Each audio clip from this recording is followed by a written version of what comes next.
लोणार तालुक्यातील चिंचोली सांगळे इथं आयोजित अखंड हरिनाम सप्ताहाची सांगता हभप ज्योतिताई धनाडे यांच्या काल्याच्या कीर्तनानं भक्तिमय वातावरणात झाली। आठवडाभर चाललेल्या या सोहळ्यात गावात भक्ती, श्रद्धा आणि एकात्मतेचं दर्शन घडलं। सांगतेनिमित्त सकाळी गावातून भव्य शोभायात्रा काढण्यात आली। टाळ मृदुंगाच्या गजरात आणि रामकृष्ण हरीच्या जयघोषात ग्रामस्थांनी उत्स्फूर्त सहभाग घेतला। या कार्यक्रमाला माजी आमदार डॉक्टर संजय रायमुलकर, शिवसेना जिल्हा प्रमुख बळीभाऊ मापारी आणि भगवान पाटील सुलताने उपस्थित होते। नेत्यांनीही भजनात सहभागी होत भक्तीचा आनंद लुटला। या सोहळ्यामुळे गावात धार्मिक आणि सांस्कृतिक एकात्मतेचं सुंदर वातावरण निर्माण झालं। शहरातील प्रभाग क्रमांक 4 मधील नगर परिषद अभ्यासिकेत मूलभूत सुविधांचा अभाव असल्याचा आरोप विद्यार्थ्यांनी केलाय। स्पर्धा परीक्षांची तयारी करणाऱ्या विद्यार्थ्यांसाठी आवश्यक सुविधा उपलब्ध नसल्यानं नाराजी व्यक्त होते। विद्यार्थ्यांच्या म्हणण्यानुसार अभ्यासिकेत अद्ययावत पुस्तकं, इंटरनेट सुविधा आणि स्वच्छ पिण्याचं पाणी आणि पुरेशी देखभाल यांचा अभाव आहे। तसंच नादुरुस्त एसी, अस्वच्छ पाण्याची टाकी आणि खराब स्वच्छतागृहांमुळे अभ्यासावर परिणाम होत असल्याचं सांगण्यात आलंय। या पार्श्वभूमीवर विद्यार्थ्यांनी नगर परिषदेच्या मुख्याधिकाऱ्यांना निवेदन देत तातडीनं सुधारणा करण्याची मागणी केली आहे। प्राध्यापक सचिन थाटे यांनीही विद्यार्थ्यांच्या मागण्या योग्य असल्याचं सांगत त्वरित उपाययोजना करण्याचं आवाहन केलंय। दरम्यान आठवडाभरात समस्या न सुटल्यास आंदोलनाचा इशारा विद्यार्थ्यांनी दिलाय। प्रशासनाच्या भूमिकेकडे आता सर्वांचंच लक्ष लागलंय। तेल्हारामध्ये वाढत्या सायबर गुन्ह्यांच्या पार्श्वभूमीवर तेल्हारा इथल्या औद्योगिक प्रशिक्षण संस्था इथं पोलीस प्रशासनाच्या वतीनं सायबर सुरक्षा जनजागृती शिबिराचं आयोजन करण्यात आलं।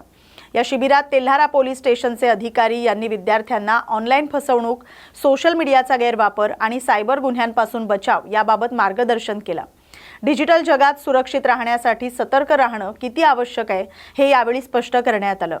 कार्यक्रमात निलेश ठाकरे यांच्यासह जायभाई साहेब आणि काळे मॅडम यांनी विद्यार्थ्यांना मार्गदर्शन केलं।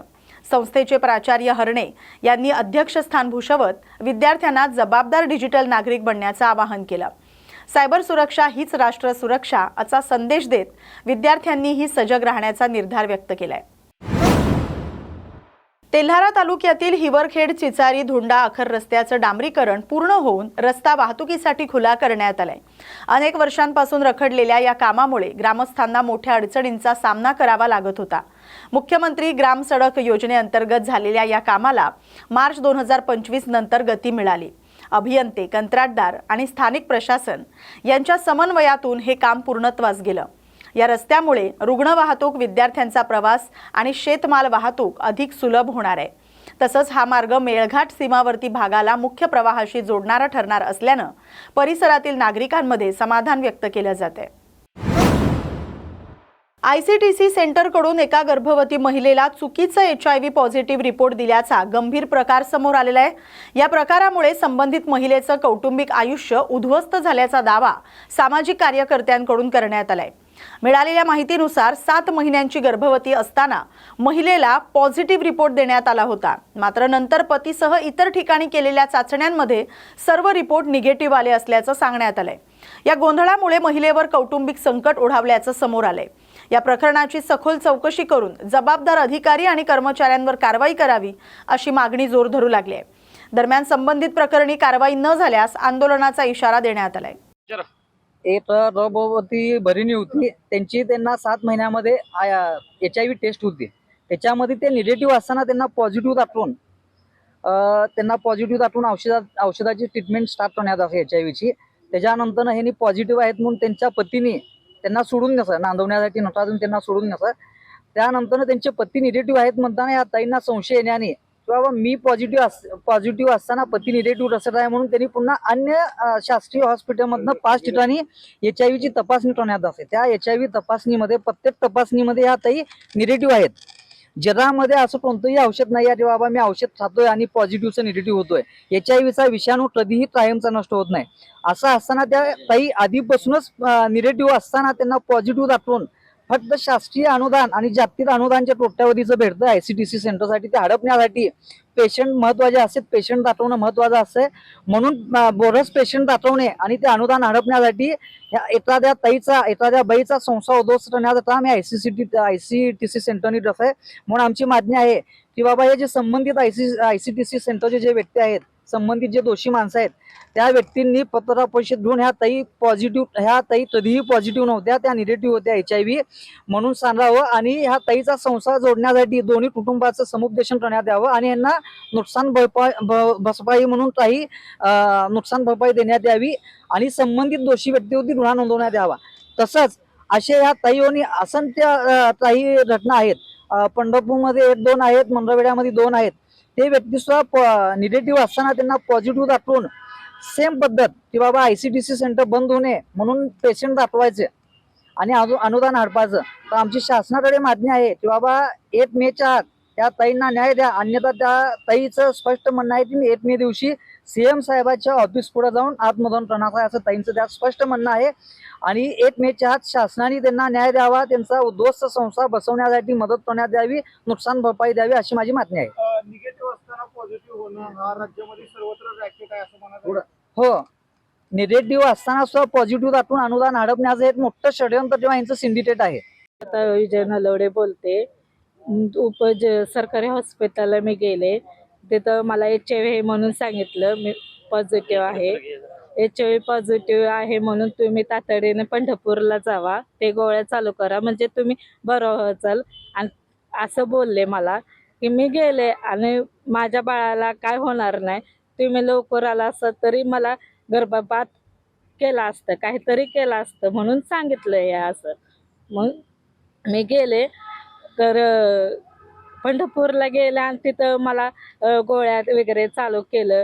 ते 1.5 वर्ष झालं मी गोळ्या खाते आणि 1.5 वर्ष झालं बाळाला 6 महिने झाल्यावर माझे सासरे आले की न्यायला चल तू आमच्याकडे चल आता घरी आपल्या, म्हणून मी गेली.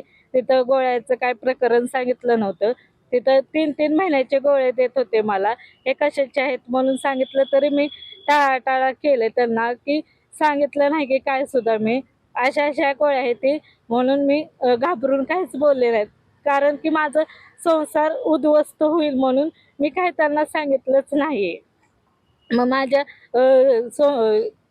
सासूला मला शंका वाटली की माझ्यात काहीतरी दोष आहे, हिने काय खरं काय बोललं नाही म्हणून तिने दवाखान्यात नेलं कराडच्या. तिथं टेस्ट केलं दवाखान्यात की तू असं आहे, चल तुला टेस्ट करावं. आणि तू त्या डॉक्टरांनी सांगितलं की हे HIV गोळी आहे ती. रात्री आले टेस्ट करून आले की तू जा आता माहेरात, थांबू नकोस तू, म्हणून मी आले माझ्या माहेरात.